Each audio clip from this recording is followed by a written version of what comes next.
আগামীকাল মঙ্গলবার সন্ধ্যা ৭টা ৩০ মিনিটে বাংলাদেশ ফুটবল দল মাঠে নামছে ভারতের বিপক্ষে খেলতে। ২০২৭ সৌদি আরব এশিয়ান কাপ কোয়ালিফিকেশনের জন্য লড়াই করবে এই দুই দল। ভারত বাংলাদেশকে সমীহ করছে একমাত্র হামজা চৌধুরীর জন্য, তবে তাদের লক্ষ্য হবে এই হামজা চৌধুরীকেই আটকে দেওয়া। ইংলিশ প্রিমিয়ার লিগ খেলা এই ফুটবলার ভালো করেই জানে ম্যাচ কীভাবে বের করে আনতে হয়। হামজা দেশের হয়ে খেলার উৎসাহ দেখানোর পর থেকে দেশের সব মানুষ আবারও ফুটবলের দিকে ফেরা শুরু করেছে।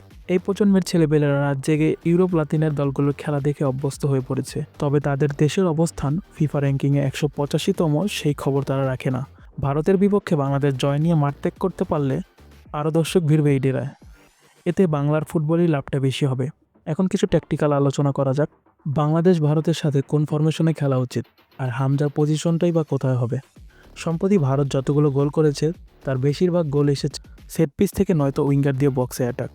কাবরেরা বাংলাদেশ ৪-৩-২-১ ফরমেশনে খেলিয়ে থাকে সাধারণত, যার ফলে ভারতের ওয়াইড লাইন দিয়ে অ্যাটাকে ওঠা সহজ হয়ে যাবে। তো বাংলাদেশের উচিত হবে ভারতের ৪-৪-১-১ ফরমেশনের বিপক্ষে ৪-১-৪-১ ফরমেশনে খেলা।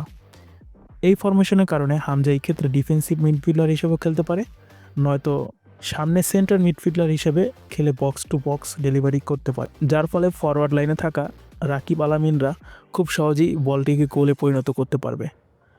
এখন আপনার মাথায় প্রশ্ন আসতে পারে, সবই বুঝলাম, এখন খেলা দেখব কোথায়? এই খেলা আপনি সরাসরি দেখতে পারবেন টি স্পোর্টস মোবাইল অ্যাপে। বিশেষ দ্রষ্টব্য, এটা কোনো স্পন্সর নয়।